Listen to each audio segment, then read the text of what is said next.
is podcast number 5. Can you believe that? I can't believe it. I can't believe that either, Tammy. But today, I just felt like I wanted to bring Tammy Parker to this podcast. Okay, well, thank you. Because Tammy has some words to say. Tammy, I want you to tell Chattanooga and the world something about Tammy Parker. Every October, we celebrate Breast Cancer Awareness Month. And every October, I find me a Tammy Parker. Tammy and I, we met years ago. Back in 1997, I believe. It was. You were a young lady that was newly diagnosed with breast cancer. Right. And it touched my heart. It touched my heart to the point that I felt like I needed to do something. Not only because you had it, but that you were a black woman and you looked like me. Right, exactly. Yeah. And I was in this organization at the time, the Chattanooga chapter of the Lynx. Yes. And one of the things that the Lynx did, we went and we had a community project that we dealt with women dealing with health disparities. Okay. And at the time, you lived in Boone High Singer. I did. And don't worry, because I lived in Boone High Singer too. Once upon a time. It's okay. Everybody got a story. Of course. But, and we came out there to help you because you wanted to get the word out in the community, about breast cancer awareness. And we came out there, a group of women, and we walked door to door. And we helped tell your story, even to the point that we even put a little facility out there where people could come by and get brochures and information whenever they needed it. And the reason why we did that, because of the disparities in the African American community. Right. Even today, in 2023, breast cancer is the number 1 cause of cancer in African American women. Did you know that? I looked it up a long time ago, but it wasn't as rapid as it is now. It's rapid. Yeah, when you and I first started doing this, Tammy, I had not been diagnosed with breast cancer, but I'm a survivor too. Right. And that's great. And what we learned, that 1 out of every 8 African American women has a diagnosis of breast cancer. They do. Yes, they do. That's like wiping out a whole shift of black women. Yes, it is. Yes, it is. And why do you think that happened? Lack of education about breast cancer. That's a bad word. Right. That used to be a bad word, and now it's coming alive, and everybody's seeing and trying to do things to help them prevent. It's all about prevention. Right. And if you have to do self-breast examination. Yes, you do. And you have to get your mammograms. And a lot of ladies, I don't want to get that because it hurts. I'd rather have it to hurt than I find out later that I have breast cancer. Well, as being a registered nurse, which I am, how do we know it hurt if we hadn't had it done? Right. You're just going on hearsay. Right, exactly. And we should stop doing that. That's right. But we need to go do it for ourselves because we need to do more self-care. Yeah, we do. We really do. We ignore us. It's all about the kids. Right. And when that happened with me, I had to just say, I'm done. I have to take care of me because I want to be here for my kids. So I have to take care of myself so I can be there to take care of them. Because they were young, at 11. The 5-year-old? A 5-year-old and my 3-year-old. Yeah. Wow, you had 3 babies. But thank goodness you had a husband at that time. Yes, I did. And he was there. He was very supportive. And I like that he encouraged me and he would go to my chemotherapies and stuff like that. Yeah, he was very. But that was great because I know a few black men that moved out the bedroom with their wives that was diagnosed with breast cancer. I mean, what's a breast without being alive? Exactly. That's not our life. No. Our breast is not our life.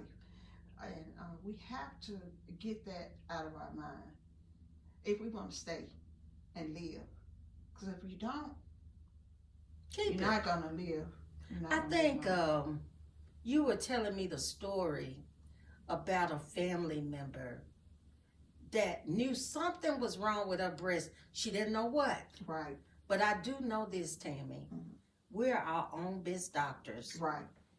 We know when something is wrong with us. Right. We might not know what's wrong with us. That's true. But we know something is wrong with us. Something ain't right. Something is not right here. And I need to go to the doctor. And sometimes, people try to put me in a position of a physician. And I'm not a physician. I'm a nurse. Right. So I'm not going to diagnose you. Right. That's the reason why we have doctors. Doctors. Exactly. And people need to go to the doctor when their body is telling them that it's a problem. Right. Right about now, I think a lot of people have insurance, medical insurance, so they are able to get the mammograms, CT scans. That's a part of their insurance. Even though, because of Susan B. Komen. Oh, yes. Yeah. Now, 2 or 3 mammogram buses is in the city of Chattanooga. Yes, every day. Yes, you can get free mammograms if you want it. Right, exactly. But you got to listen to yourself and say, am I worth it? Right. Am I worth living after all of this? You survive. We're survivors. Right. So we're going to survive. Been surviving all our lives. We survived. As black women, we have survived. So I just feel like when I was out there trying to recruit, they didn't understand. And it wasn't a lot of people who had breast cancer. Well, because she was 29 years old, and they said that you didn't even need a mammogram until you got to be a certain older age. Right. But now, that's not so. That's not true. No, there's a lot of younger women now that's getting breast cancer, African American women. And it's like, when is that going to change? I think when we start looking at ourselves and start rating ourselves for what we're worth. Right. And we're worth living. And I seen, 42% of African American women are diagnosed with breast cancer than white women. Right. Now let's get real about it. Right. So they going to the doctor and we ain't? Yeah, that's true. So it's time for us to go to the doctor. It's time for us to go to the doctor, and it's time for us to open our minds to what's going on around us. You got young girls getting breast cancer now. Back when I was 29 and was doing it, they couldn't believe it. No. You're 29? My doctors didn't believe I was 29 and had the severe breast cancer that I did have. And so a lot of people want to know, well, how did you get it? Don't know. I remember, I think God talks to us. Yes, he does. And I received a phone call at work. And it said, from my insurance company. Why? Because they want to be preventative. They want to catch you before you get a diagnosis. Right. So they said, we noticed that you haven't had a mammogram in a while. Right. You want me to go ahead and sign you up? It was as simple as that. And something in my mind said, say yes. I said, yes, I want to have a mammogram. Right. So the lady set the mammogram up. I went in, I took the mammogram. They said, oh, we'll call you in a couple of weeks if anything's wrong. And I bounced on out of there because, I knew, girl, wasn't nothing wrong. I just bounced on out of there. And, girl, 2 weeks later, I got a phone call. And the phone call said, come back we want to see.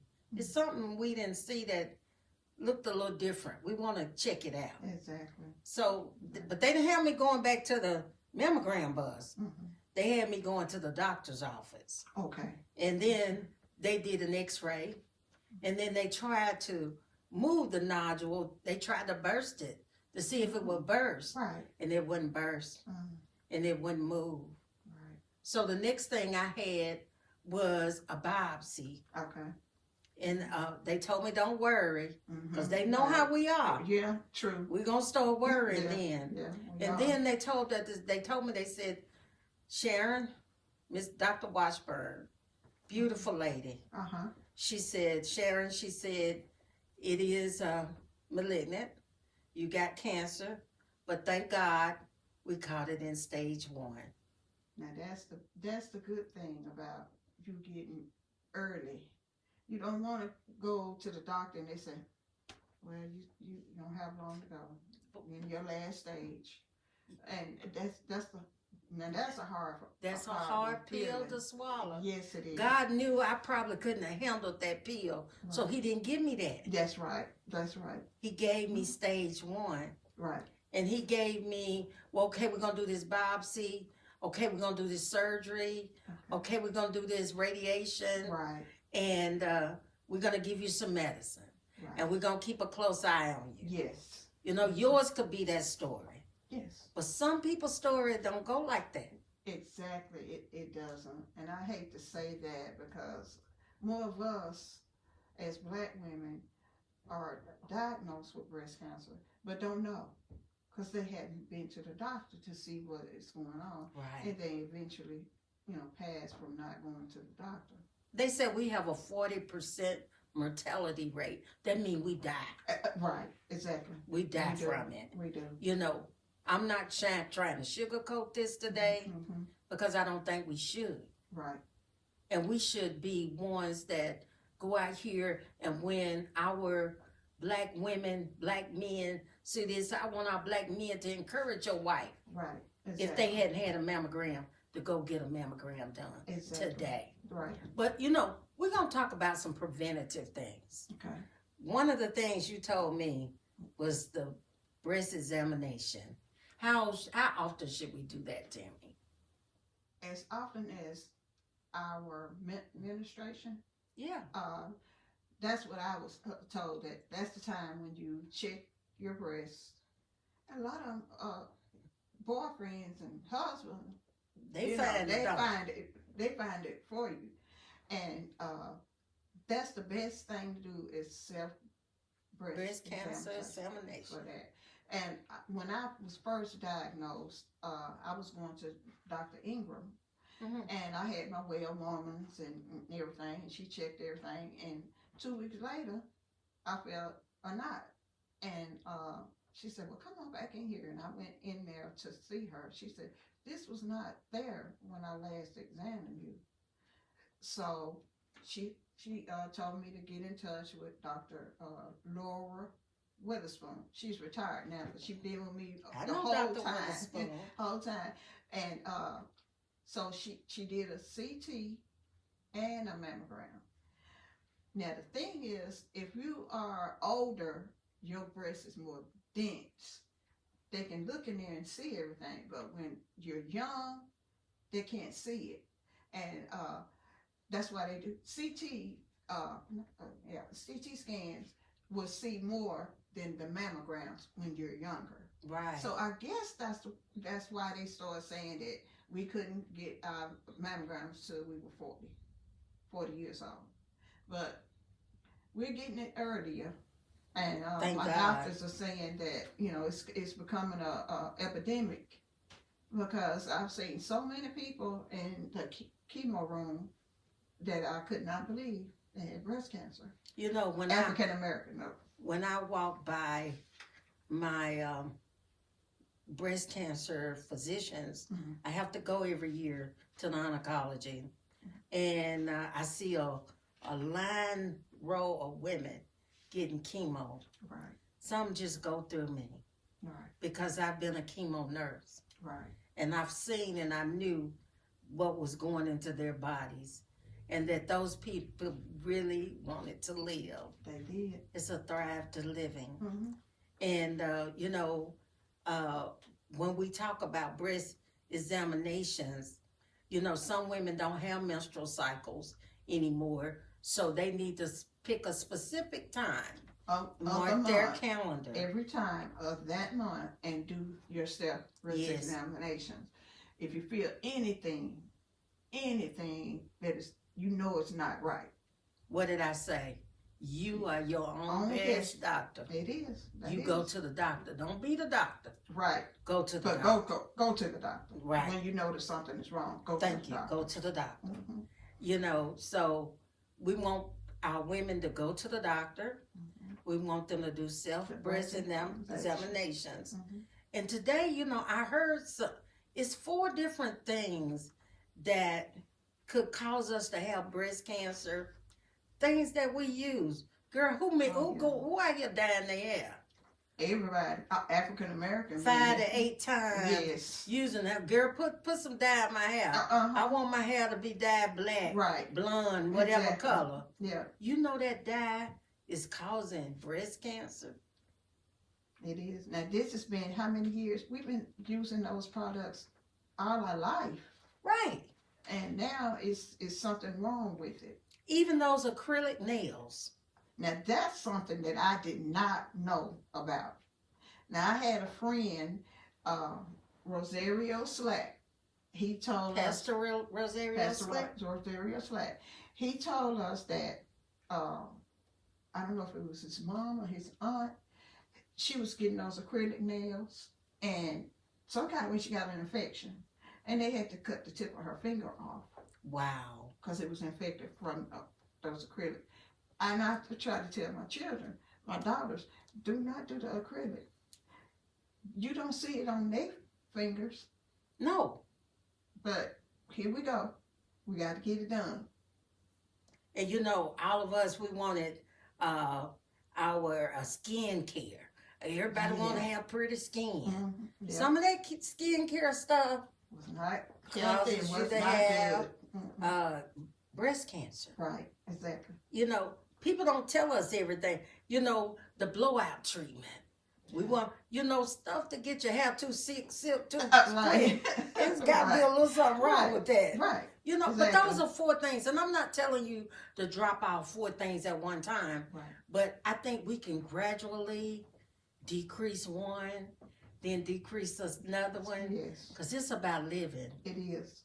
It's about living. If we save one, then maybe that one will go talk to your mother, your grandmother, your aunt, your sister, and I want to throw in there men, because men get breast cancer too. So they have to, I know they don't like it and don't want it, but there's a whole lot of actors that has breast cancer. Richard Roundtree, he was one that had breast cancer. Wow. So it can happen to men too. Yeah, if you all think we're doing a good podcasting today, I want you to take some time and like us, put a comment down, tell us, subscribe. Right. I want you to subscribe to us today. Let's do that. Let's do a subscribe right now. I want to see the next 50 people that look at this podcast subscribe to this, because this is important. It's what we're talking about today. Very important. You have to know your history in order to move forward. Right. You got to know your history. Because I know a couple of people, they had their breasts removed because they knew their family. They didn't see no reason to keep the breast. They didn't see no reason. I might have had it in my right breast, but I had the right one in the left one. Removed. Right. Take them. Right. That's what I said. I want to live. Have them. I want to live. Right. Exactly. Some of us don't have breasts anyway. Not saying that about me, but some women don't have breasts. Right. But another thing that we need to do to let women know it's okay to talk about it, and it's okay to talk about it around that dinner table. We don't have any more of those dinner table discussions anymore. We don't talk we let that phone do a little bit too much. Too much. You know, I mean, we don't even talk to it. We text. Oh, right. That's you true. know, we need to open our mouths and we need to know what's going on in our families, and we need to tell the other family members. Right. And this big secret about what goes on in my house stays in my house. Right. We need to let that go. Yeah, because these doctors now, they want to know your history. Right. And a lot of ones, they don't need to know what's going on in my history. I don't even know, but you gotta know. So before you go to the doctor, I think you should talk to your older relatives. Right. And ask them questions, especially the ones that's knowledgeable. Right. About different people that's gone on in your family. Right. And be able to tell your physician what type of ailments has been known to be in your family. Because at one while, nobody had cancer in my family. I think I was the first one, and seemed like since COVID hit, let's talk about COVID. Right. Now, a lot of people. I was the first one. No history. No history of it. My history was with my grandmother, my mama, my dad's mother, and my brother. Heart problems. Right. They all deal with heart problems. Nobody had breast cancer. Now, I know a lady who was just diagnosed with breast cancer. They were able to remove the tumor, but she has to take chemo, which a lot of us fear our hair coming out. That's a main thing. You know, we love our hair. They got some beautiful wigs. Yeah, girl, we do. We got some beautiful wigs. You wouldn't know the difference. Right, that's true. But they don't want to lose their hair. I know I didn't. No. Because I asked, am I going to lose my hair? When I was diagnosed the second time, am I going to lose my hair? Yeah. You said the second time? The second time. The first time, I lost my hair. I said, and at that time, we were in New York, and it seemed like everybody in there had, hair shaved. So it really worked for me. So, and my son, he was in there when my husband shaved my head because I had my first round of chemo. Mm-hmm. And so my doctor said, we're supposed to be going to New York in June. And he said, you can go, but be careful. And I didn't know when my hair was going to come out. So I had Kim, I can't think of Kim's last name, and she owned that beauty shop right across the street from Old Plantation. Mm-hmm. On Dotson Avenue. Yeah. And she said, come on over here. I said, what? She said, let me cut your hair. So it won't be devastating for you when it starts coming out. So she cut it down low. I had a little small afro.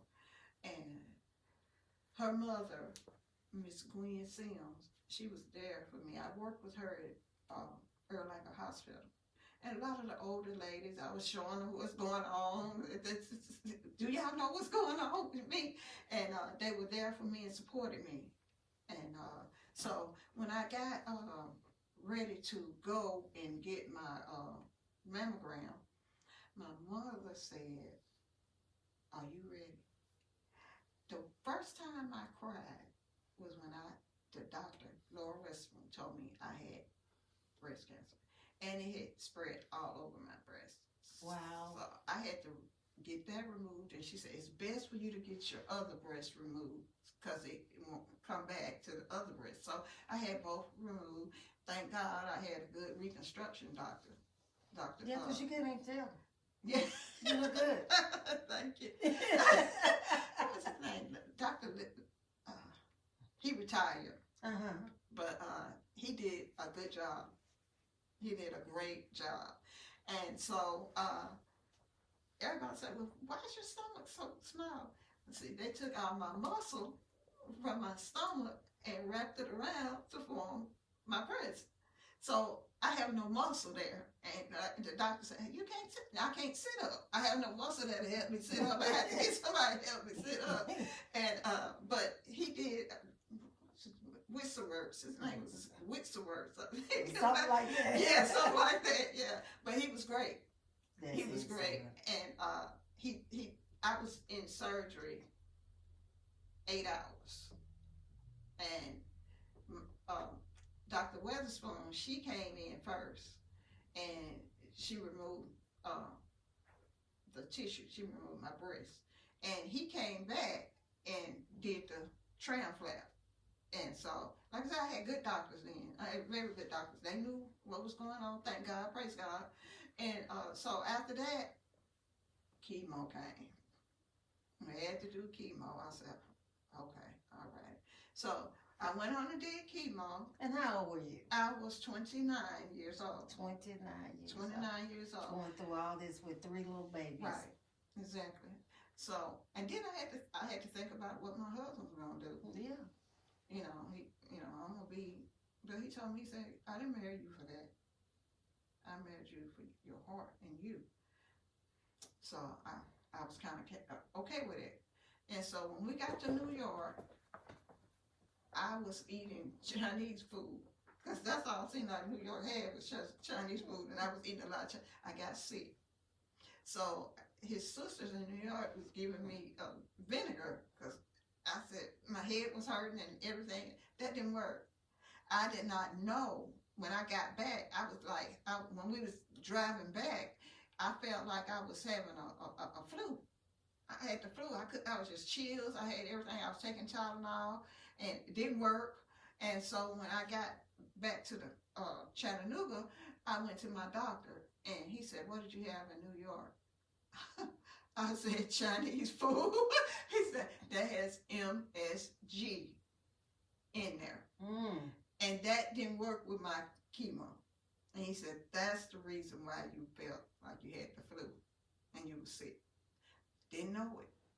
You learn something new every day. You learn something new every day. So, but at least you came back and went to that doctor. I was going because I didn't know what was going on with me. So I went on, and that's what he told me. He said it was the MSG in the Chinese food. They have a lot of MSG in their food in New York. Wow.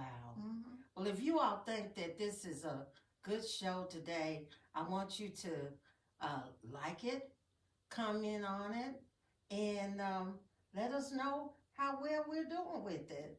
You know, I really do. We're going to stop this thing 2 or 3 times. That's one thing. And we want the likes. Right. Because this is new. Podcasting is new. Right. But we're going to make it better by you rating us. Yes. And letting us know how well we're doing. And the information that we're giving out is good for our health. Yes. And we have to take care of ourselves and make sure our health is right. We can't take care of them grandbabies and them children because we sick.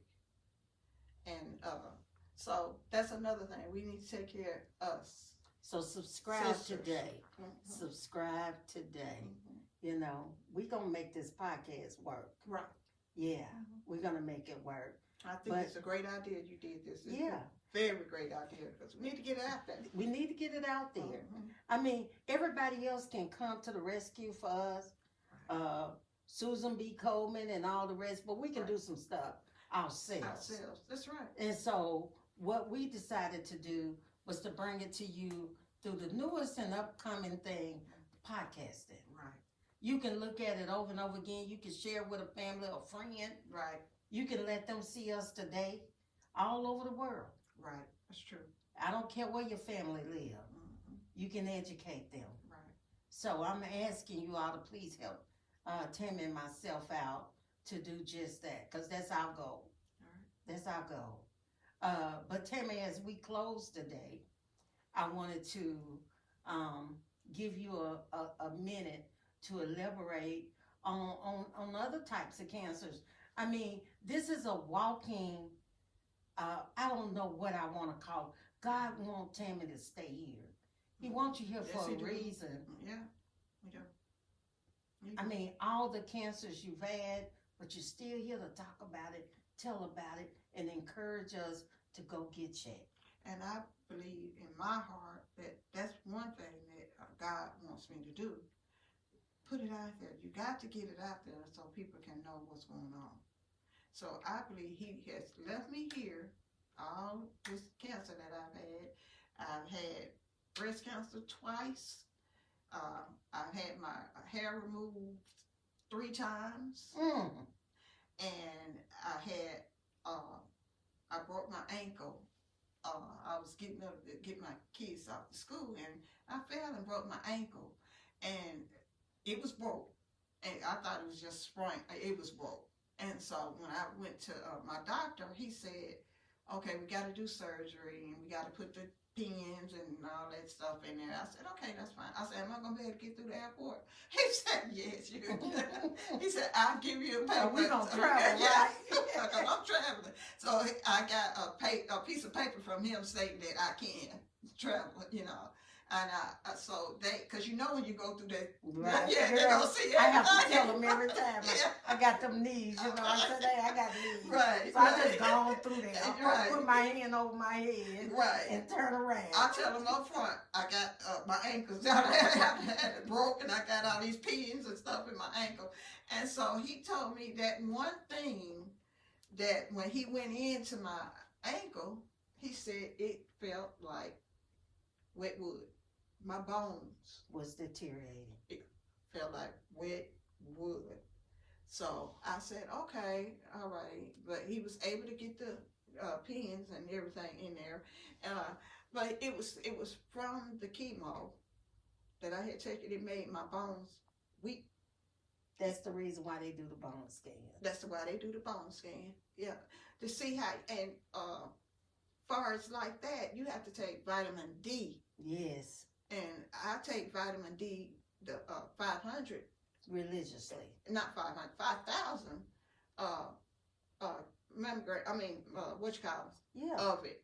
So, and I take 2 because mine is so brittle. My bones, I can't fall.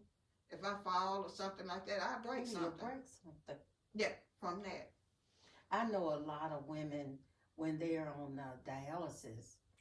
Their bones are fragile. Right. And you have to be very careful. But tell them the other types of cancers that you've had. Okay. I had the 2 cancers. The first one, and then I had the second one. It came back after 10 years. Right. It came back, and my doctor, I had took tamoxifen, which is a pill that we take every day, right. And for 5 years. And it's supposed to keep you from getting it again. Breast cancer again, but it didn't help me. Right. So I had to go back because they was like, what is wrong? I don't know. My doctor said, why are you on my roster?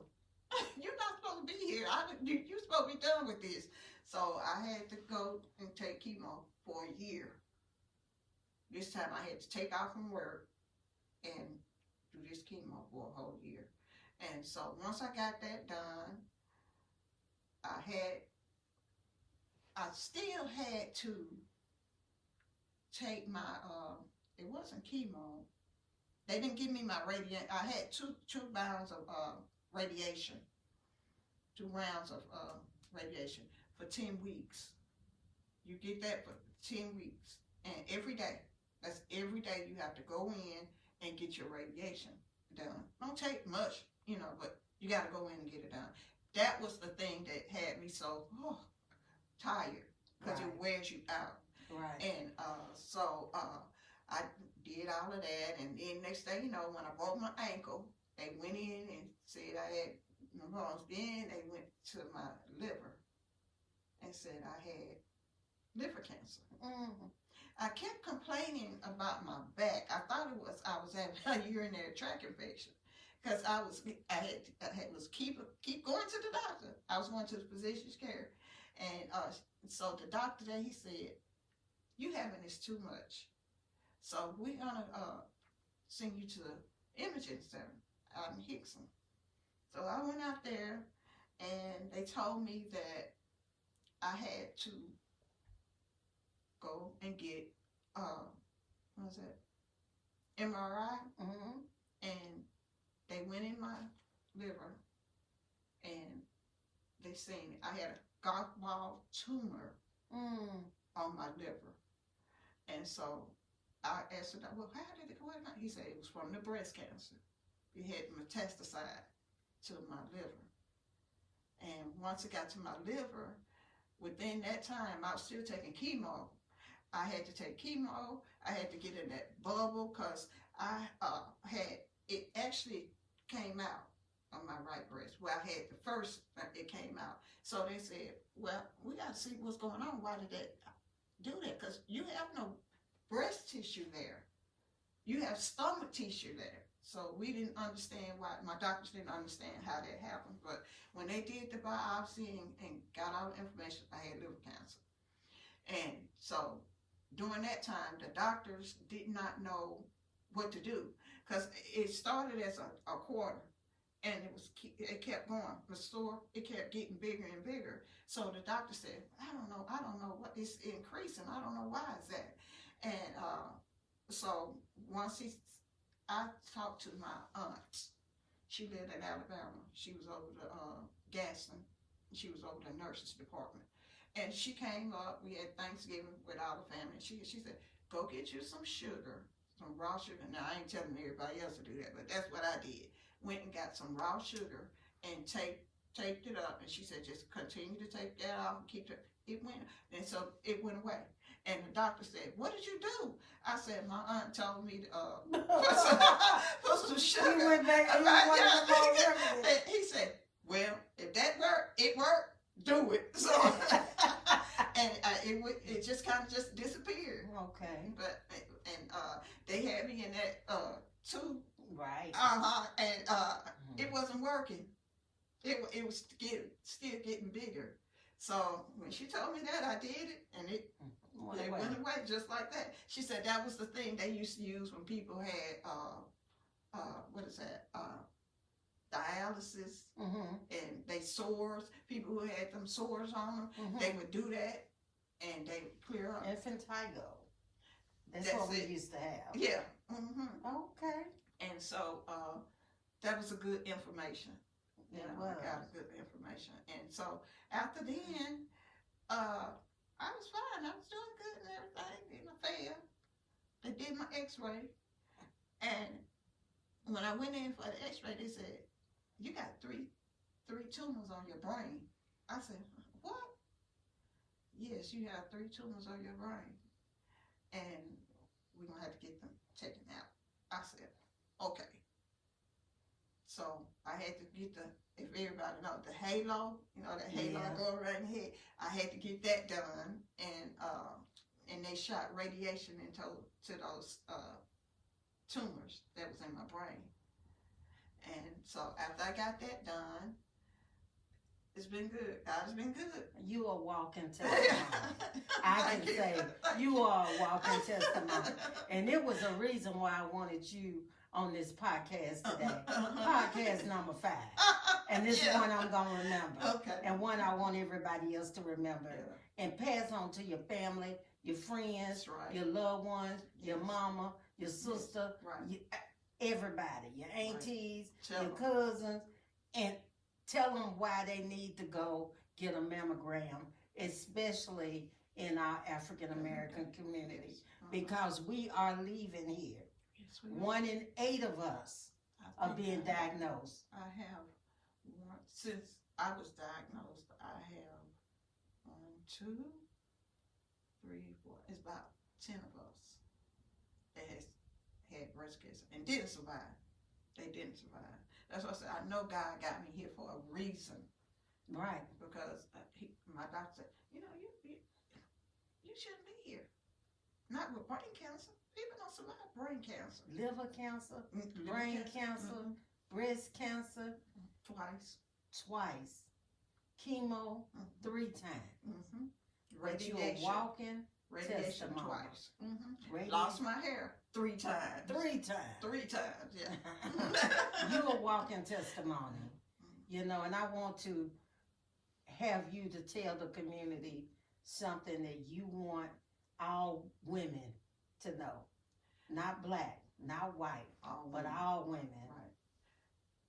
Do yourself breast examinations, because that's the first thing that you gonna every month and for the rest of your life. Yes. And then when they say 40, you can get a mammogram, but if you feel something, go to the doctor, right, and see what's going on first. And so that's what we as women need to take care of ourselves and make sure we're getting the proper care. Because it's been a time that we didn't have the proper care. No, we didn't. And we didn't know no better. Didn't know no I can't blame you if you don't know no better. And didn't have no insurance. Yeah, but they said, put some as children, all us children, girl, we never went to the doctor. No. It was major when we went to the doctor. Right, it was. You know, yeah. Children run to the doctor all the time now. Right now, yeah. We did back then. And we lived. I was reading something on my birth certificate. Mm-hmm. I ran across it, mm-hmm. and it told my mother how to do pet milk and water together. You know, all this different kind of milk children out there. Right. I said I was raised on pet milk. Hey, I turned out all right. Right. Exactly. So in time of need, when times get bad, right. you can use some. You know what milk. to do.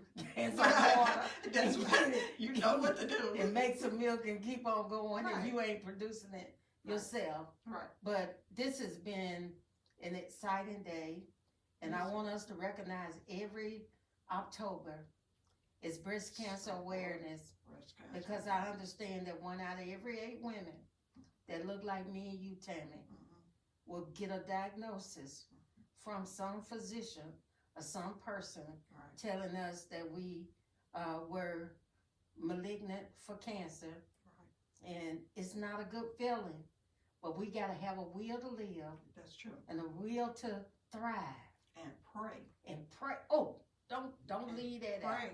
You know, I don't care what they say about black Yeah. people. We gonna pray, baby. We gonna pray. We gonna pray. Say it again. Yeah. We gonna pray. We gonna pray. So right. I want you all to look at us.